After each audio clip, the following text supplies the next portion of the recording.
nizungumzie kauli ya mwenyekiti wa Baraza la Maaskofu Tanzania TEC aliyoitoa Kipalapala Tabora Septemba 25 mwaka huu.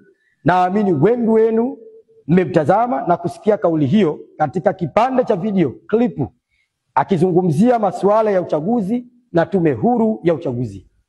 Katika ule muktadha wa kweli tatu, nyuzi zinazofuma uhai wa taifa letu, nimesikitishwa sana na matamshi yake ambayo sasa nyote mnayafahamu na nisingependa kuyarudia hapa. Yamenisikitisha sana na kwa sababu zifuatazo.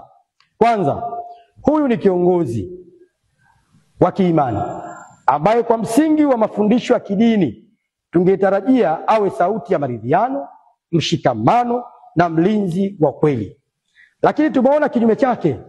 Tumeona na kusikia sauti ya kutenga watu, kusahau ukweli na kujenga roho isiyo ya mshikamano, roho ambayo taifa letu daima limepigana nayo na kushinda, kwani tumeona madhara yake kwa nchi nyingine chini ya awamu ya 6 ambayo ndiyo ilifanikisha kwa mara ya kwanza katika historia ya nchi yetu mchakato wa mabadiliko ya kisheria kuhusu uchaguzi ambao ulikuwa kilio cha muda mrefu cha wadau wengi. Hii ni pamoja na kuzingatia mambo yafuatayo. Moja, Katiba ya Jamhuri ya Muungano wa Tanzania ya mwaka 1977.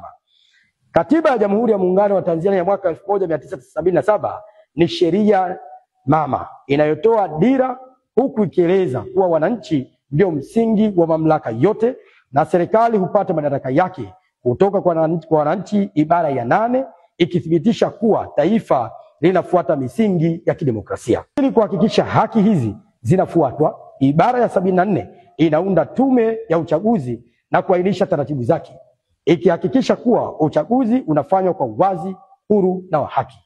Pili, sheria ya uchaguzi wa rais, wabunge, madiwani ya mwaka 2024.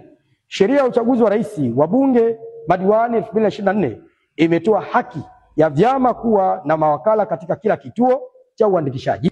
Viongozi wetu wa kijamii na kiimani wanapokengeuka na kusahau mambo haya, wanaingia katika mkumbo usio na afya wao wala kwa nchi,